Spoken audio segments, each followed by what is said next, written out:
Welcome back to AI. That's Artist Interview, not artificial intelligence. This is a show where, as the name suggests, we interview artists.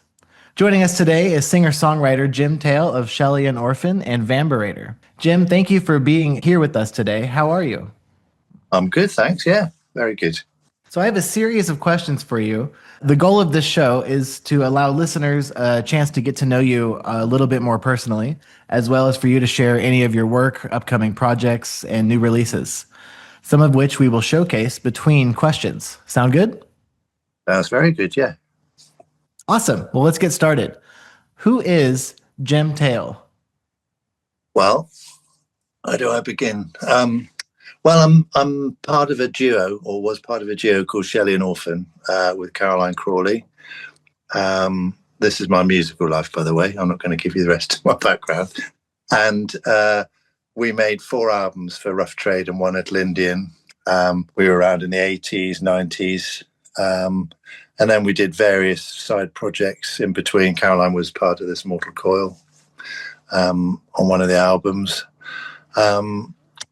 We did a big tour with The Cure, so we're kind of known through the Cure world. Yeah, part of the indie scene. And unfortunately, Caroline died in 2016. So Shelleyan Orphan in its various forms ceased to be. And I was asked to make a solo album, which ultimately became Vamberator, with Boris Williams, who was the drummer in The Cure, who I met when we were on tour, on the Disintegration tour The Cure did. And so we've been pals ever since and have worked together a lot.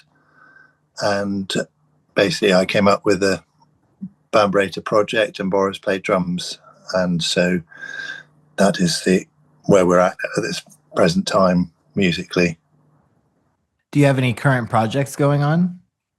Well, we released the album this year. And we've had some remixes. We've just had a couple of remixes out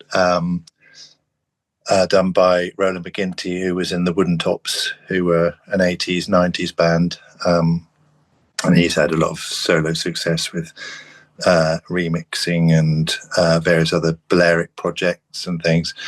So they're the last 2 things we've done. At the moment, I'm just working on a track for Paul at New Reality for one of his artists, an album that might possibly come out. And apart from that, it's waiting to see if anybody wants us to make another album, which I'm slowly writing for. Well, coming up on our first song, we have Cavalry of Cloud by Shelleyan Orphan.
autumn come is just a child. She's a smile, the Tracy's left a free shirt breath, and I'm the boy who follows gone. So I hold the hand she gives and daytime comes.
Stars, stone I feel for with my way, and she's the one who's captured now.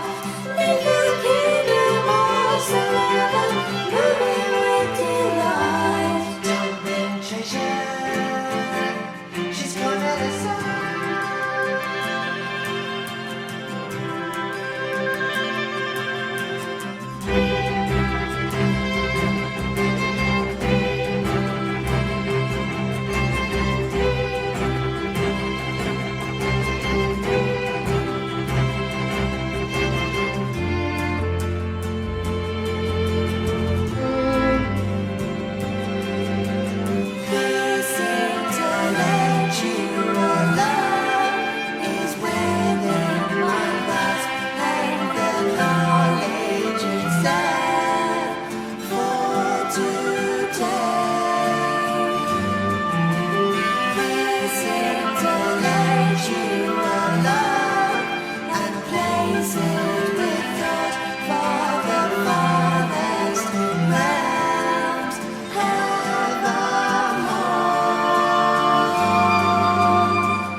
So Cavalry of Cloud was our first single as Shelleyan Orphan, and in fact was really the first Shelleyan Orphan song. I'd been trying to write using a string trio and oboe, and this was the first time when I actually thought it's come together and it actually sounds like something very feasible and real.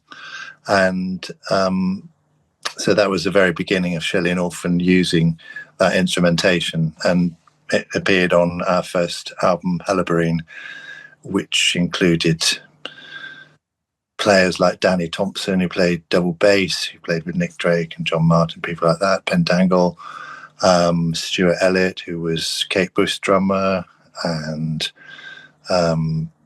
played with Cockney Rebel. We used quite a few different musicians, even Paddy Bush, Kate Bush brothers on the album.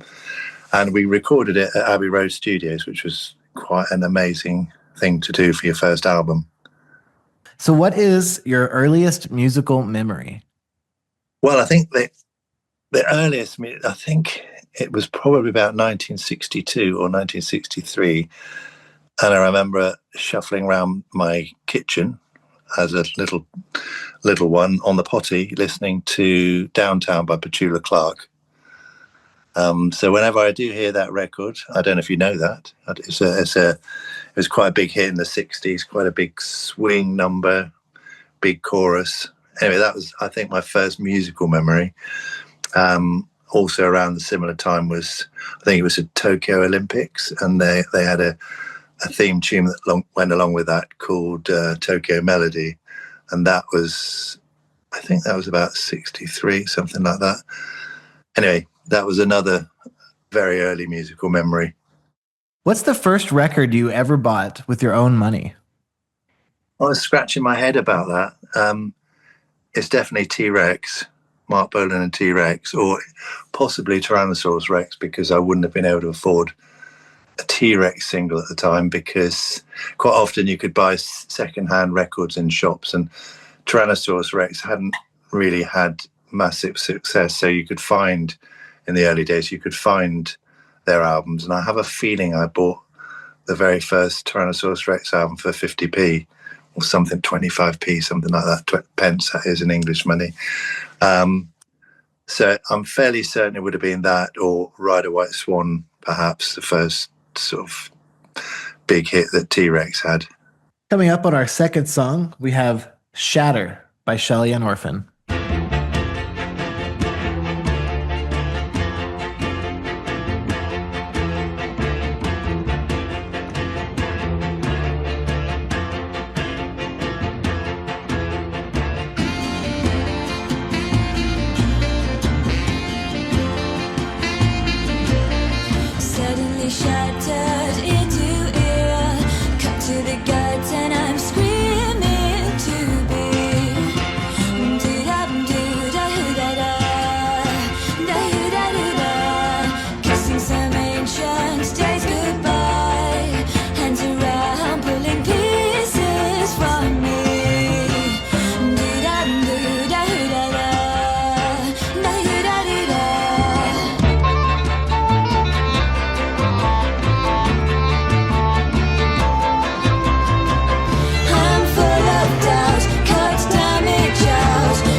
So Shatter came from our second album, was in fact our third single, and it features fantastic vocals from Caroline.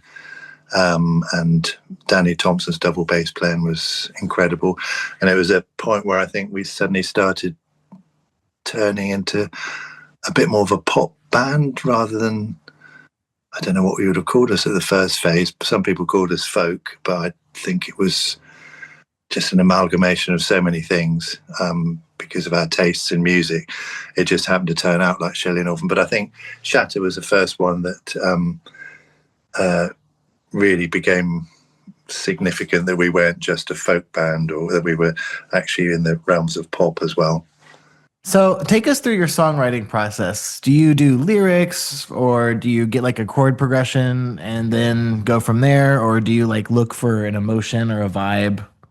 I think it's, I think probably a lot of artists or a lot of writers say it, that they don't really have one way, and I certainly don't. I mean, I surprise myself in different ways. I don't really sit down and say, right, I'm going to try and write a song now. I start fiddling around.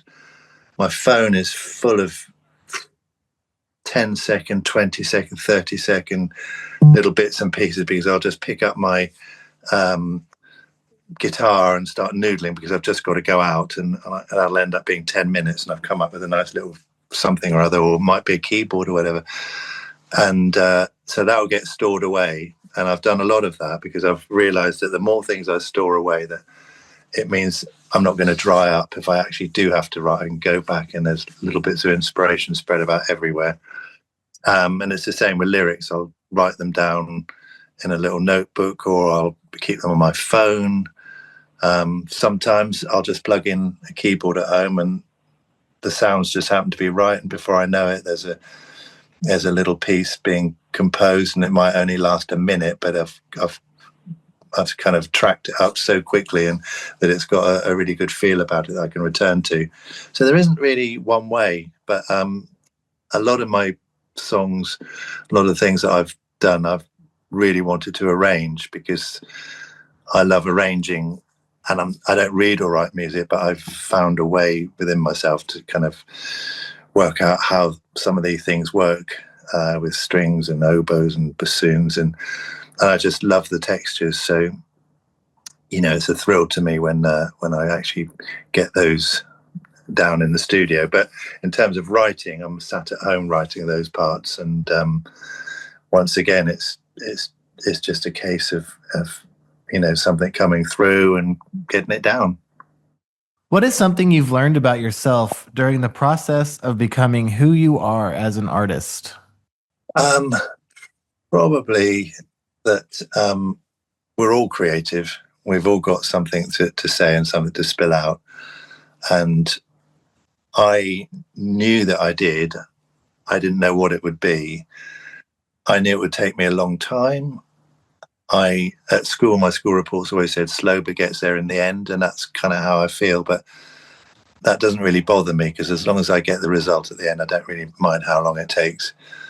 And so I think I've learned to be patient, to be kind to myself over it, not beat myself up over it when it's not coming out, it's not getting produced. So I think patience is quite a big thing. And originality. I've really just wanted to stay being original. I've not wanted to be inspired.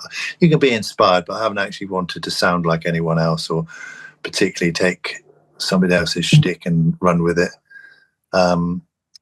So, yeah, I think they're the main things that I've learned through the creative process. Stick to your own thing. Don't look over your shoulder to see what someone else is doing. Don't necessarily believe critics, for good and for bad. Be grateful that you get good reviews, and the bad ones just file away and don't look at them more than once. Up next is We Have Everything We Need by Shelleyan Orphan.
So we have everything we need. Is the title track from our fourth album that we did with One Little Indian, and this is one of the instances where I have sat down to write something, and within half an hour, I've more or less written the backing track, just because there's been different instruments lying around. I've picked up, and it's just happened to fall in the right place. And so when we were making the album, I had this tucked away, and I thought I'd really like to use it for something. And I thought, but it doesn't sound right just as a straightforward instrumental. So at the time, Caroline's daughter, Inky, who's my goddaughter, and basically she's like my daughter. We're very, very close.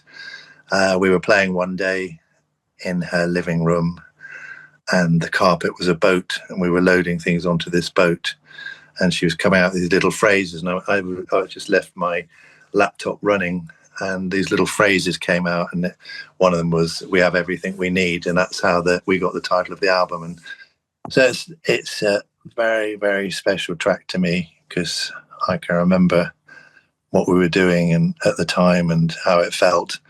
So that's very personal, that one.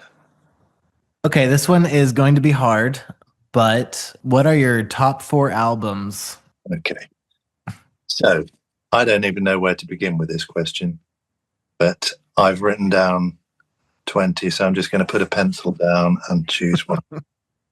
Okay, it's Nick Drake. So that could be any one of his 3 albums, to be quite honest. But I think, as much as I really love the other 2, I think Pink Moon is the album that I go to, because it's shorn of all of the arranging, which I actually really love on the other albums. But to hear his voice and guitar playing is just extraordinary. And it's short, it's to the point, and it's just an incredibly beautiful album. I was very lucky, very, very lucky many years ago to have access to his home recordings and personal things that belonged to him. Somebody'd contact me, they were going to be writing a book about him, and they'd heard that I was a fan through Shelleyan Orphan, and they contacted me and asked if I had anything to say, and I said, well, I don't really know what I could say other than I think he's amazing, blah, blah, blah. And this person said, well, I've got his possessions, and I've got his reel-to-reel tape recorder and his tapes. So I went to her house and spent a day listening through to these tapes, which were on spools and falling off the spools. And for me, it was just too much. It was quite amazing, because I don't think the person that had these tapes realised how precious they were. And so I was quite worried they'd get damaged. I don't think they did, because I think some of them have appeared now in various forms and bootlegs and various things. But it was an incredible day to actually hear his process on tape, and to hear how he was writing guitar parts with different lyrics, different melodies, and they'd turn up on songs that I knew. It was an amazing day. Anyway, so Nick Drake is very special to me. And and in fact, even Danny Thompson turned up with a tape for me when we used him at Abbey Road, because I'd mentioned my fondness for Nick Drake. And so Pink Moon would be in there for sure. Okay, let's have a look. Pencil goes down. Paris 1919 by John Cale. I think this came out in 1973. And I had an art teacher at school who I got on very well with, and we used to swap records. And this was one of the records that he'd lent me at that point. And already I was a Velvet Underground, Lou Reed fan, so I was very well aware of John Cale. But this album, I think even then, when I first hearing, kind of blew me away. It's got some beautiful orchestration on it, but the songs are just gorgeous and quirky. I think in a strange way, John Cale's very underrated for his songwriting, because there's some fantastic lyrics, melodies, and it's sedate compared to his other material, which can be quite abrasive in a good way. But this album really hits a spot for me. Okay, well, the next one has to be, without putting the pencil down, has to be What's Going On by Marvin Gaye. I love soul music. I love, Motown, 70s disco, 70s. So I love so much of that sort of music, but this is another step on, and it's an album which talks about the ecology and what's going on the planet. And this is over 50 years ago now, and it doesn't feel like we've moved on very much. And I'm sure if Marvin was still here, he'd still be trying to put across the same message. But as a piece of music, it's extraordinary. The arrangements are amazing. It's incredible musicianship throughout. Marvin Gaye's vocals are incredible, and there's not a filler on the whole album. So I would say that's without a doubt has to be in there. One more. This will be a pencil. Okay, so it's in there. Oh, yeah, okay, I'm going to say it.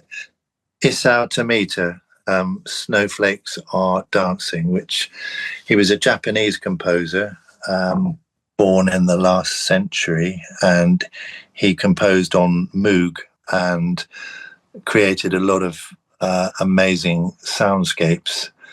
He did quite a few sort of classical pieces, but they were extraordinary. He programmed the Moog himself and created these amazing sounds. And this particular album is so beautiful.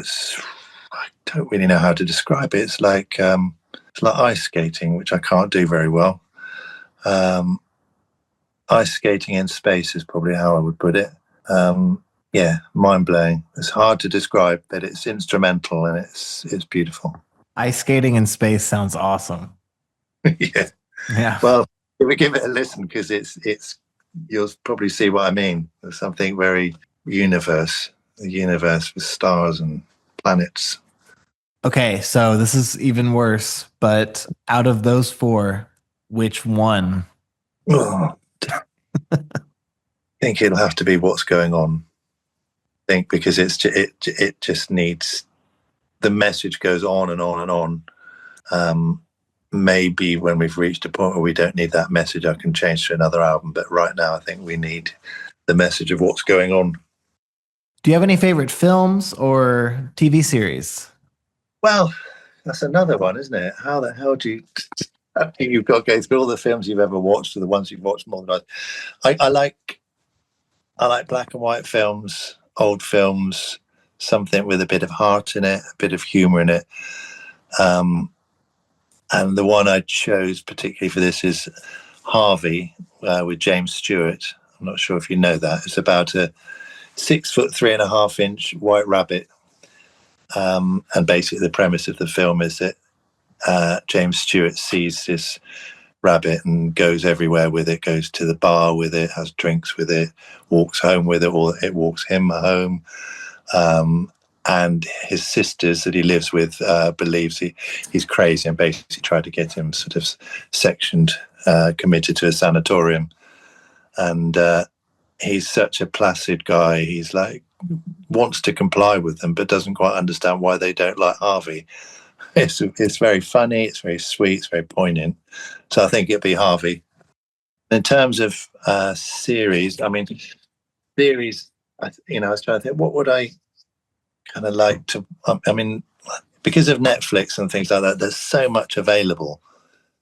And you binge. So what I've chosen really for a series is something from childhood again, and it was Robinson Crusoe, which I think it was a Belgian-German made series in black and white, which had a fantastic soundtrack as well by I think the composer was Mellin, but it was a beautiful series and it seemed to go on forever about Robinson Crusoe on an island, and I could watch that over again.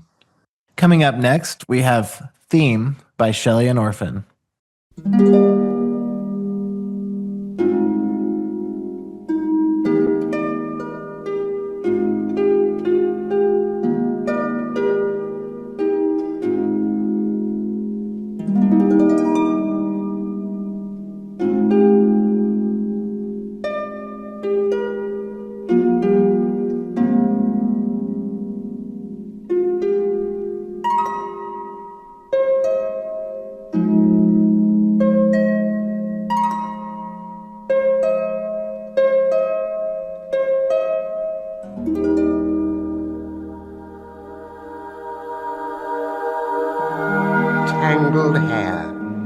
a must for wind to muddle, tangled carelessly words that mumbled, sometimes stumbled, from lips that dwindled greens. Dancing orbs peered grey and white from beneath chiseled brow and preyed upon ever-moving landscape with dull caution. All in this, whilst night came day, souls passed and hailed the way, placing guiding lights to plateau sky, and deepening splendor streamed and fell in ornament to the universe. It gushed and seized the form with might, the protector of night, foreseeing all things, deemed it so. Monolith to solitude, so it would seem. Magnificent and dumb to starling, forged for always. At first, slowly, as seasons waned, movement unchained by wind's decay, loosed a portion of tangled head. It fell to earth and lay with the majesty of an abbeyed ruin. Jackdaw settled and took the sight of he, proclaiming the right to another's eyes. In pursuit came Zephyr, to touch and fell the anatomy grey, and scatter like dust the stones that lay. A triumph in silence, a treasure unknown. Monolith to solitude, so it would seem, a triumph in silence, forged for always.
So Theme was an instrumental with a kind of a poem, I suppose, that I wrote. And it was one of those pieces. At that point in time, computers and things went around to compose on. So we didn't have laptops and things. So I wrote the harp part on guitar, and I'm not a brilliant guitarist at all. But by plucking and doing it, and eventually turned into this lovely harp piece, and I added the strings. And originally I'd wanted to use a voiceover from somebody called Oliver Postgate, who, if you lived in England, you would know his voice because he'd been on so many children's programs, Bagpuss, The Clangers, Noggin the Nog, Pogleswood. He had a really characteristic voice, and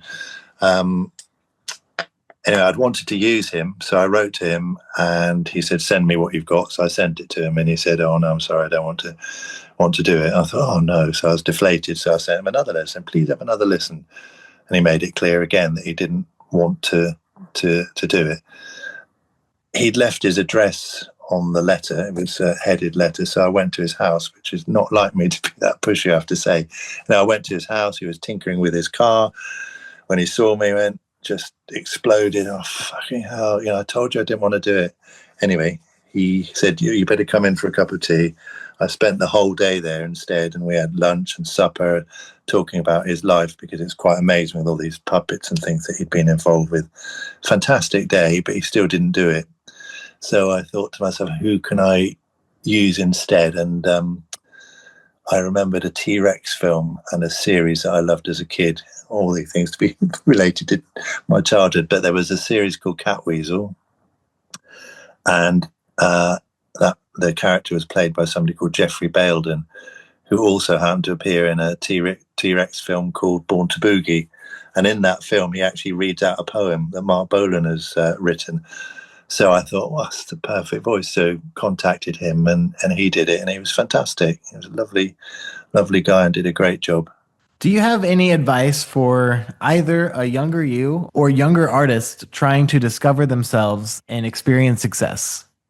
I would like to say yes, but I have a feeling that anybody starting music now will be far, far ahead, in terms of where I would have been at their age, because I think in this day and age, it's about social media. And if you've been born into that age, you can take to it a lot easier, and you understand that to make it as such, you need to be savvy with social media and all the other things that are coming your way. But in terms of the creative part, is just to stay true to yourself, to stay original. Don't look at whatever everybody else is doing. Don't go to AI. Don't get AI to do things for you. Do it yourself. Search yourself, because it's very important that humans retain their creativity, and not through something that's generated by something that's been programmed. So I would really urge people, don't do it just for the fame. Don't do it for glory. Just do it because you have to do it. Only do it if you have to do it. And if you don't have to do it, find something else that you have to do, because music is probably one of the most amazing things that human beings have created on this planet. They've created noise. Without humans here, those noises wouldn't exist. And, they're so important. But what's more important is to be original, to be creatively original. Try and stretch yourself, try and push yourself into areas that are uncomfortable, and make your way from that. Do you have a message for the world? If so, what is that message? Well, that's very difficult. That's, because what do you tell people? We seem complicit in many ways in the things that are happening to the planet. We don't like it, but we're not really doing very much about it. I would say, if you love your world, and if you love nature and you love creatures, if you love your children, your grandchildren, you have to do something. Even if it's in your own backyard, you've got to do something. You cannot sit back. There's no time to sit back. Having said that, that's because we're human, and because we think we're the most important thing on the planet, and we're not. We're just another organism. And unfortunately, we are a very intelligent organism, but for some reason we've got a problem with sharing this planet with everything else. So, yeah, sort your own garden out first and try and work out from there. Community is important. Coming up next is Age of Loneliness by Vamberator.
χρόνος της μοναξιάς.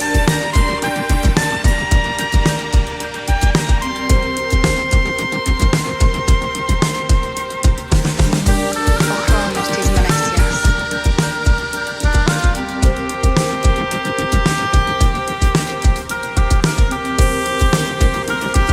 Ο χρόνος της μοναξιάς. Ο χρόνος της μοναξιάς. Ο χρόνος της μοναξιάς. Ο χρόνος της μοναξιάς. Ο χρόνος της μοναξιάς. The Age of Loneliness was the title track of our first album, hopefully not the last. And basically it pretty much touches on the themes that I've just spoken about what's happening to the planet and what we're doing to it. And my personal feeling is a lot of those things that have happened for some reason seem to be to do with men and men's attitude to the planet. I have no idea what it would be like if women had more power, but I suspect it wouldn't be the mess we've got ourselves into now. I think humans are pretty difficult creatures, but Age of Loneliness is about that. Is about how men have fucked up basically and continue to fuck up on a daily basis if you read the news. And the chorus is basically me wanting to shuffle off into my rattling house with my beautiful wife and my rattling dog. And because it's a very difficult planet to navigate. What is the meaning of life? Well, it depends which species you're talking to, I suppose, or you're asking. If you're asking me, a human, then I don't have a very good answer for this at all, I don't think. I mean, what can you say? I mean, I think that if we were taught about death from the day we were born, it was kind of ingrained in us, we'd live better. And we wouldn't need to ask that question, probably. It's because we're so dissatisfied and so uncomfortable with just being who we are. The urge to get off the planet, the urge to fly to Mars, to populate another planet, the urge to destroy the moon by digging it up. Let's leave the moon alone. I know it sounds very hippie. I'm sorry, but I feel, these things need to be there for everyone. And you need romance. You need to be able to look at the moon and wonder at it. You don't need to find out everything. It's not necessary. It really isn't. It's more important to be able to share what you have with the planet, with the organisms, have respect for nature. I mean, the planet would be perfectly satisfied to go on without us on it, and I think it would. I think it would live as it's supposed to, with all its ups and downs, without us interfering, putting animals in laboratories and cows. And I'm getting a bit morbid now, so maybe wrap that one up. Pineapple on pizza? Well, I'm vegan, so that would go quite nicely. Yeah. And here's our final question. You touched on it a bit earlier, but what do you think about all this AI in our art? I don't like it. I mean, I'm worried about it. What I feel is going, because people keep saying to me, well, humans will always be creative. And I think that's true to a degree. But AI is moving so quickly, so fast, that I don't think we'll end up having a battle with our AI trying to find a way to combat it, because it'll be, I feel, out of control in terms of what's required for humanity. I also feel that as we progress as a species, because there'll be generations that will have been born into the AI system, it won't be such a big deal for them. But in terms of creativity and that kind of spontaneity, I think we've got there's a big chance we're going to lose out, because we won't be able to keep up, basically, and there won't be room for and space for what will be perceived, I think, as naive creativity. It'll be a bit like going back to when we first invented the wheel and thinking how amazing that was. But I think for AI, we're not going to be that necessary ultimately. Well, Jem, thank you so much for coming on to Artist Interview and letting us get to know you. It's been a real pleasure. Thank you very much. Thank you. Thank you for listening and have a great day. Thanks.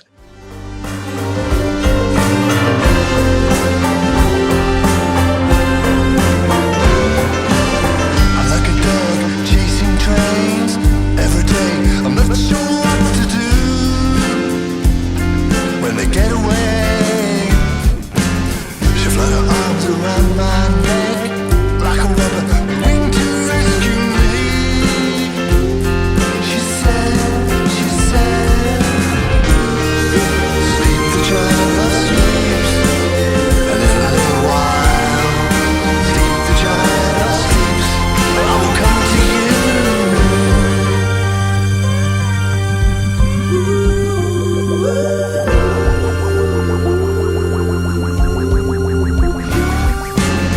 I am procrastinating. Historically, I'm overdue. So much to do. And I trawl through the froth on a daydream. There's always something else to do. And I do. Sleep the giant of sleeps. In a little while. Sleep the giant of sleeps. And I will come to you. Sleep the giant of sleeps. Ooh, in a little while. Sleep the giant of